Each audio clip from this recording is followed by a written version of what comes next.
We begin to improve. We develop more strength. Again, like lifting weights, the first day we start lighter and the next day a little bit heavier, and we're going to move to stronger and stronger amounts till we're able to move our life in the direction we want as quickly as we can think it. That's our goal, to be able to use our personal power on a daily basis. Now, in order to do that, we've got to see what normally stops people from using their personal power. And that's the purpose of this tape. I want to share with you what I believe is the controlling force in all human behavior. What drives us? In other words, everyone could take action. Literally, if it's that simple, if all it takes to succeed is the ability to know what you want, take action, know if it's working, and keep changing until you get what you want, how come everybody doesn't do it? The reason is fear. And the fear is usually fear of failure or success or rejection. But the real word I would use for this thing we're afraid of is pain. I believe that every single person on this earth is driven by two forces. Number one, their need to avoid pain. And number two, their desire to gain pleasure. Those two twin forces are the drive behind all human behavior. So let me ask you a question. My guess would be this isn't the first set of self-improvement tapes that you've invested in your lifetime. Did you really use the last set you invested in? My hallucination is the answer is no, you didn't use them at least at the level you could have. And the reason I quote unquote hallucinate that is I found out the statistics show that less than 10% of the people who purchase tape programs ever listen to them in their entirety. That just blows my mind. Somebody's invested money, time, they wanted a result, but they didn't follow through. Or worse, they invested in a program and they listened to it and then they didn't use what they listened to. But there's anything that I'm going to try and push you to do as your friend and as your success coach, if you'll let me be that for you in this program, it's to get you to act on everything we talk about, to keep the ideas simple and focused, but get you to use them. See, you don't have to have a complicated idea to make a difference in your life. What you need are ideas that you apply. And that's what we're really going to go for 1,000% in this program. But the question is, how could somebody go to school? How could somebody go to a seminar? How could somebody read an excellent book and still not produce the results? So why didn't I follow through? I obviously wanted the results that I knew this book could give me. Why haven't you followed through on some of the things you know you really want? Why not? Why haven't you used your personal power and taken action? What has prevented you from taking action? And I would suggest to you it's what this tape is about. The two controlling forces have directed your life and kept you at times from taking action. And those forces again are the twin forces of pain and pleasure. Remember, everything we do in life, we do out of our need to avoid pain or a desire to gain pleasure. I'll give you an example. I don't know if you're a lady listening or a gentleman, but when I speak to audiences, I'll invariably ask the ladies in the audience, please raise your hand if you put on makeup today. Do you know that 90% of the audience will raise their hand? Many times 99. Now, think about that. Why do they put on makeup each day, or why do you if you're a lady? Why? Is it because you wake up in the morning and say, look in the mirror and say, God, I love this process? I doubt it very seriously. Why you put it on is for one of two reasons. You put on the makeup because in your mind you say, you know, putting on makeup makes me feel more attractive. So what is that doing? Why are you taking action? To gain pleasure. Or you might say, well, gosh, when I put on makeup, people think I'm more attractive. They feel more attracted to me, which again makes you feel good. It makes you feel a pleasurable type of feeling. That's why you do it. Now, some people wake up in the morning and that's not why they put on makeup. Some women wake up in the morning and they say, how come men don't have to do this? Right? But they still do it. Why? Because their brain says, well, if I don't put it on, somebody's going to say, what happened to your face? Right? And some people, of course, do it for a combination of the two. The point is, the only reason they put it on is to avoid pain and to gain pleasure. Some combination of those things. Hey, have you ever procrastinated? You say, what a dumb question. Of course. What is procrastination? It's the opposite of using your personal power. It's being immobilized. It's needing to do something and not following through. I call it the silent killer because it grows on you. It just kind of creeps along until pretty soon it's taking control of your life. Pretty soon you find yourself immobilized in a bunch of areas and you don't even realize it. You don't even notice all the freedom you've given up just because of procrastination. So what is it though? Why do we procrastinate? Why do we not use our power, which is what we talked about in the first tape? Let's figure out what stops us. The reason is when we procrastinate, it's because we think that taking action, whatever action we're putting off, that taking that action would be more painful than doing nothing or not taking action. That's the bottom line. In other words, by not taking action, now, where else do they affect you? Well, Let's take a look. Do you overeat? Some people say, well, I'm going to go on a diet. Yep, I'm just going to go out there and I'm going to starve myself and then I'm going to be real skinny. How often does that work? Now, I'd say slim and none. In fact, studies show that 95% of the people who go on a diet within 2 years have not only gained the weight back, but have also usually gained an additional 2 pounds beyond the weight they were on when they went on the diet in the first place. See, trying to create more pain in your life rarely works because I got to tell you something. The need to avoid pain is biological. It's built into your nervous system. Why? Because it's a survival mechanism. And your brain is going to fight like crazy anytime it sees that you're asking it to do something that's going to lead to pain. So what do we need to do to change our eating patterns? What do we need to do so we get permanent weight loss and we have the physical health we want? Well, the first thing I would do if I were you is I'd find some of the foods that you're obviously addicted to.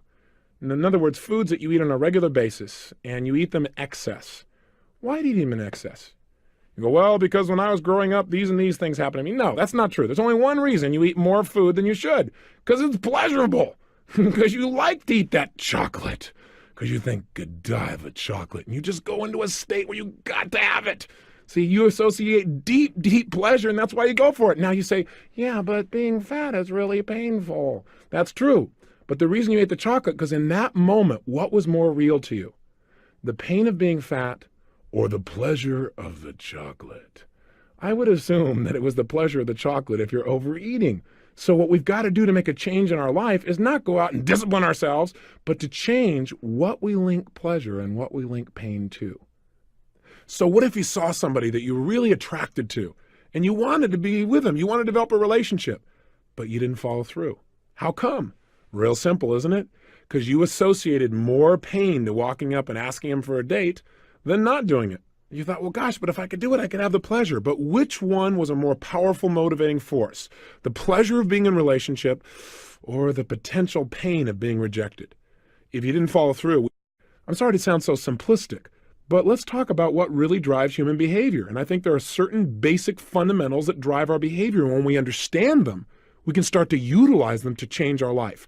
And if we don't understand them, then what we do is we keep running up against the brick wall. Have you experienced that? Where you're trying to make a change, but it never happens. Why? Because your internal associations about pain and pleasure haven't changed. In other words, you keep thinking, if I do this, it's going to mean a ton of pain. And so you stop short. I mean, a classic example is in relationships. You know, a lot of people in life get this bug. They say, I want to be in a relationship. Why? Because they think being in a relationship would mean lots of what? Pleasure, love, happiness, security, being close, all those special feelings, spirituality, right? That feeling of oneness. Then they get in a relationship and they say, I don't want to be in a relationship, right? All of a sudden they begin to think relationship means pain, or worse. They think a relationship is the most incredible thing in the world. They love this person. They give 1,000% of themselves. They think about them constantly. And then as time goes by, something happens. And this person, let's say, leaves them or breaks up with them or smashes their heart. The challenge is this. Most people have not learned how to deal with it. Most of us don't consciously look at what we link pain and what we link pleasure to. And so our lives are in reaction instead of in control. So for example, let's say you had a great relationship, somebody you really loved, gave 100% as we started to talk about. And then all of a sudden, one day, something bad happens. They cheated on you, they left you, they lost interest, they were less motivated or attracted than you were. What happens for some people is they have this thing called pain at this moment. And what they link up in their mind is relationships equal pain. Now there's a problem, because also in their mind, they have this other association in their nervous system, and that association is relationships equal pleasure. So what happens in the future? Well, for a long time, this person will probably avoid relationships. You know, they won't get too attracted. They won't express themselves real fully, or they'll be a little bit more closed down. Does this sound like somebody you know? Maybe somebody you know personally? And then what happens is eventually, maybe some of the pain wears off. And they see somebody and they get attracted or they develop a neat relationship and it starts to grow. But there's a point in the relationship when it's going really, really well, when all of a sudden that person begins to sabotage the relationship. Now, have you ever done that? Usually it's because inside your mind, something has happened and your brain's going, oh my gosh, I'm getting all this pleasure. But I know what's happening next. Relationships will equal pain eventually, so I better get out quick before the pain gets here.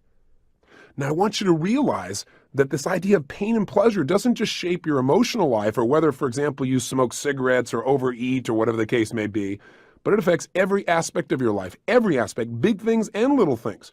Sometimes business people say to me, boy, this pain pleasure thing, this really affects my business, doesn't it? I said, affects your business, it's everything. It all comes down to people don't even buy the best product anymore. They buy the product they associate the most pleasure to and the least pain. All marketing is, when you watch a commercial, is them trying to get you to link pleasure to their product and pain to the competition. Management is understanding pain and pleasure. What drives somebody? Because if you want to motivate a human being, you got to find out what already motivates them. If you want to influence them, you got to find out what already influences them. What do they already link pain or pleasure to? I'll give you an example. I worked with a gentleman. He was one of the first people that I took on as a private client. Now I have a group of people that pay me between $1 and $4 million a year to personally coach them. I don't say that to impress you, but I want to impress upon you, these people will not pay that kind of money unless they get real results. And this man was the first client I took on, was a man who made $500 million in one day, one of the top financial traders in the world. That's pretty amazing. But then he went through this challenge. And the challenge was he couldn't get himself to make any money. For almost 9 straight months, he was losing money. And so he tried everything to turn things around. And pretty soon, as you might guess, he linked major pain to trading, because every time he traded, he'd lose. His old identity was he was the best in the world. So he hired me to come in because he was at the point where he literally couldn't get himself to go into the office, because going to the office equaled pain. Can you imagine someone that good being that shut down in what I would call learned helplessness? And the man was really a genius, but his conditioning was taking over. So I came in and helped him to change this pain pleasure. I also helped him to evaluate and study him to find out what was he doing at his very best when he was the best in the world. What was he doing with his body, which we're going to teach you about, something called state and physiology in this program, the very things I did with him. What was he doing differently in the way he made decisions?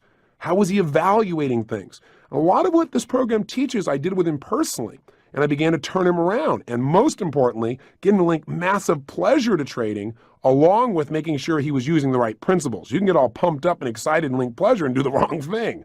So by a combination of those aspects, within less than 12 months of coaching him, and I did this seeing him once a month and then talking to him about once a week on the phone and daily through faxes, he made more than $100 million, turned things completely around and developed momentum again.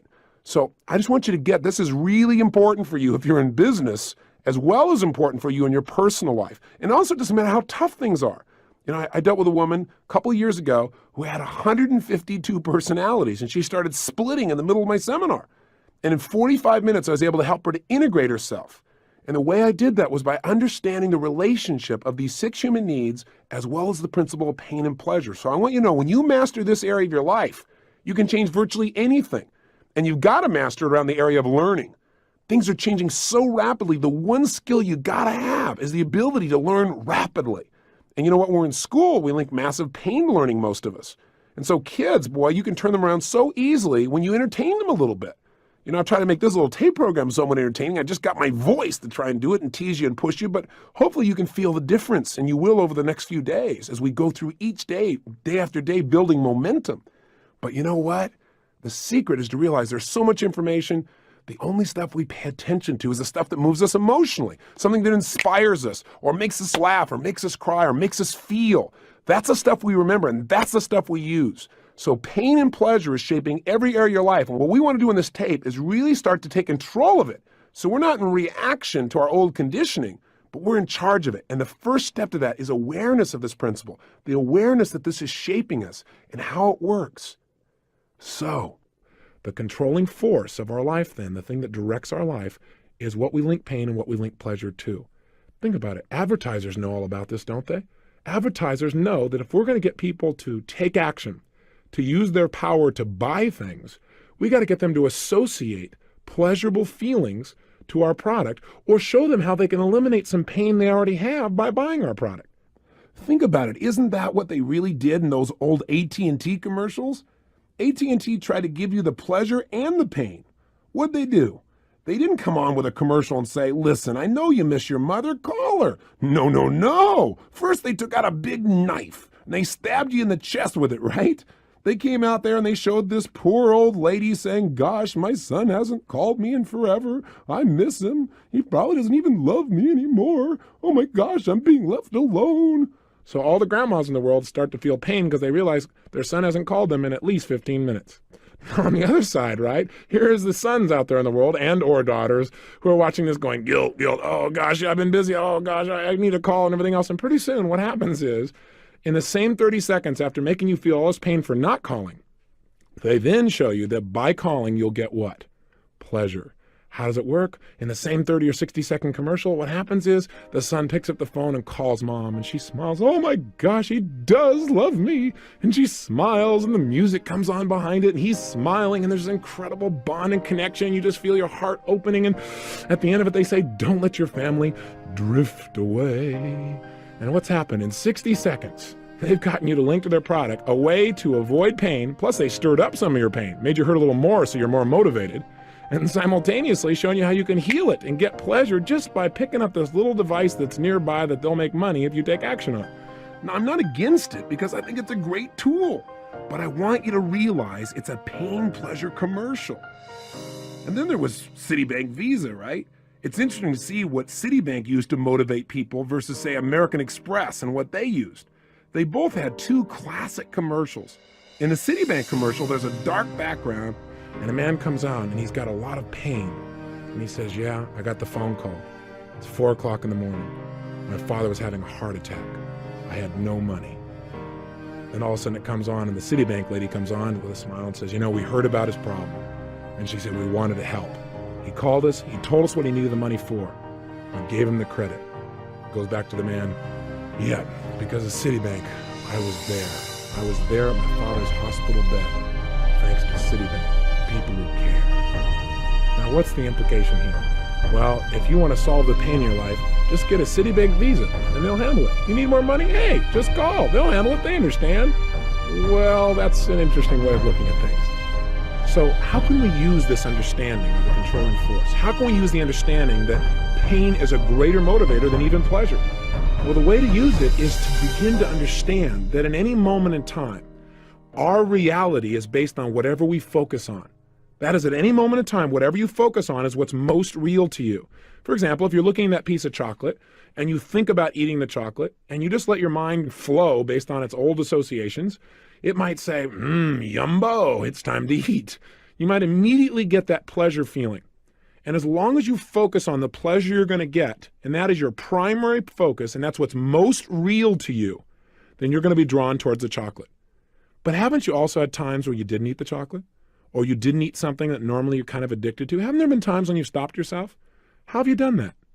The answer is you changed your focus, and you focused on the pain you probably would experience or the pleasure you would get by not eating the chocolate. So what you did is, instead of just thinking intellectually, well, yeah, not eating the chocolate will make me thinner, you literally focused on, hey, I'm going to be going to this particular ball and I want to look like $1 million. I want to feel strong. If I eat that chocolate, I'm going to feel lousy. I'm going to feel bloated. I'm going to feel heavy. So you began to focus on all the pain plus all the pleasure you'd get by not eating it. And your behavior changed. Isn't that true? If you've ever stuck to a diet, for example, isn't it true that the way you stuck to it is one day you finally got to the point where you'd had it? You said, look, you looked in the mirror one day, or somebody said something to you, or you noticed that you were just feeling sloppy and tired, and you went through what I call threshold. Threshold is when you experience so much pain you said, I've had it. That's it. No more. And then you begin to find a way to change it.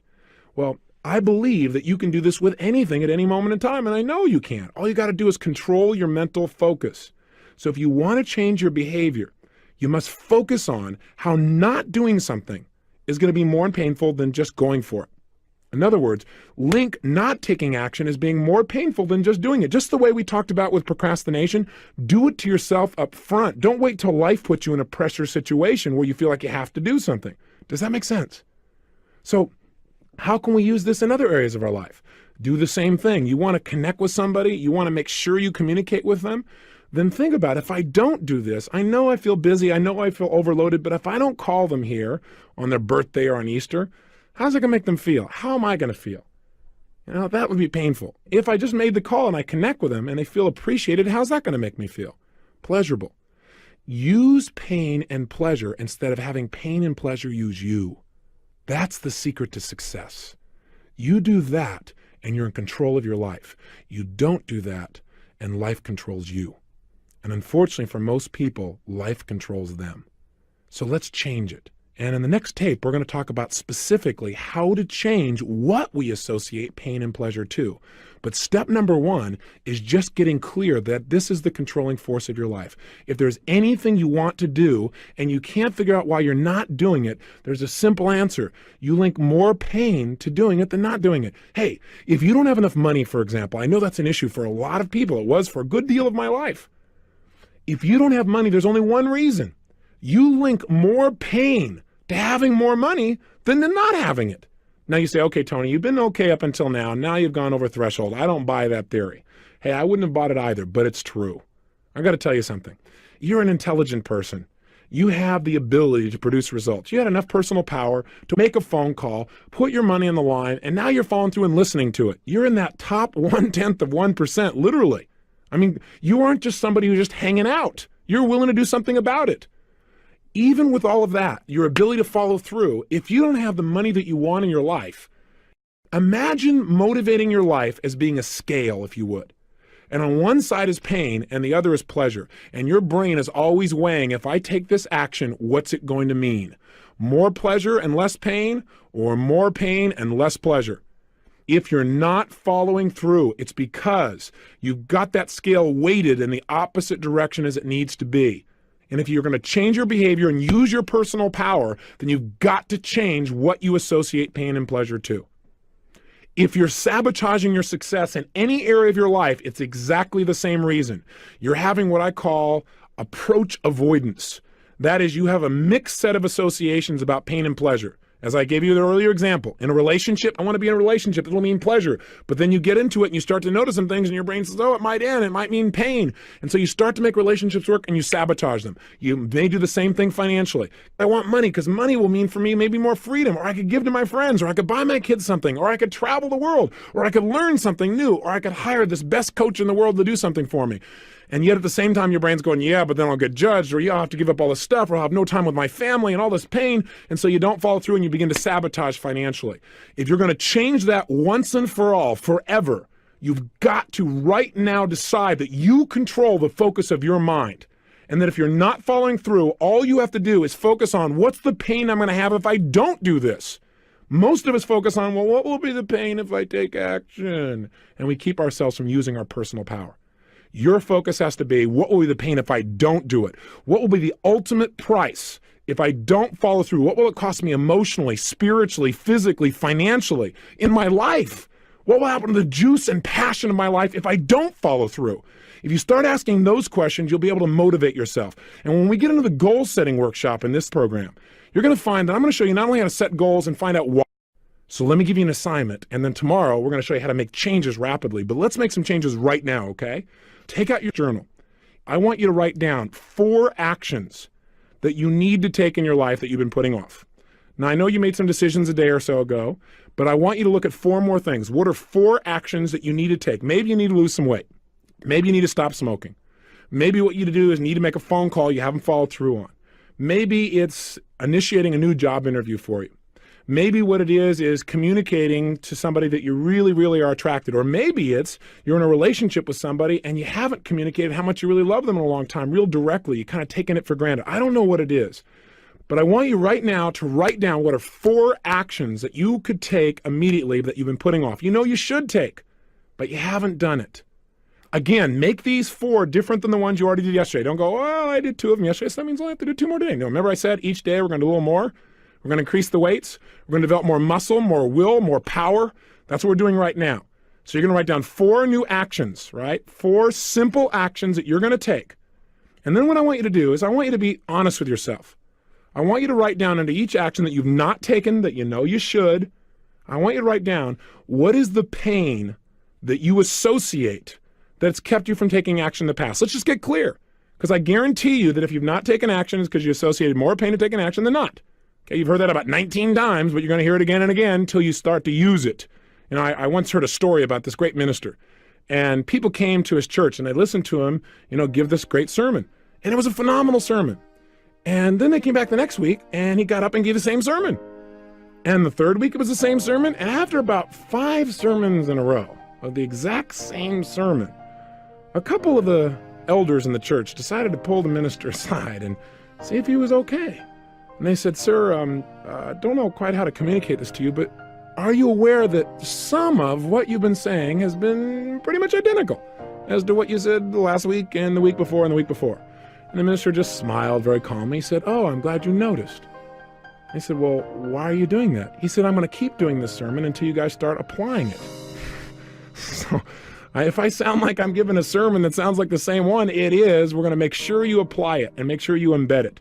So 1, write down the 4 actions. 2, make sure you write down what is the pain that you've associated with doing this in the past, and just be honest with yourself. And if you say, Tony, I have no pain associated to it, well, then think a little stronger. Maybe the pain is simple. Maybe it's like, well, the pain of taking the time. It'd be more painful to take the time to do it than other things you're really more caught up in and that you think will give you more pleasure. But write it down. 3rd step, I want you to write down all the pleasure you've gotten by not following through. Because sometimes by not following through, it's giving you pleasure too. You go, well, I don't understand. Well, let's say, for example, you think you should lose some weight. And that specifically, in order to get that done, one of the actions you should take is to stop eating mass quantities of chocolate or sugar or cake or whatever it is, okay? Now, why haven't you done that? Well, answer number 1, because you associate pain to dieting.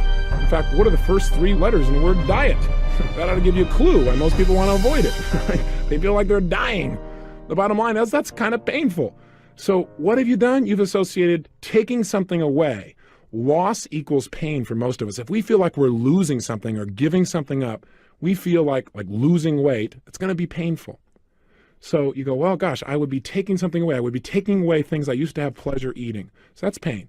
What are all the pains that you would associate? Step 3, what's the pleasure you get by still eating? Well, you get the pleasure of eating chocolate. You get that momentary feeling inside. So that's step number 3. Step number 4, I want you to write down the opposite. What do I mean by that? What I mean is I want you to write down what it will cost you if you don't change.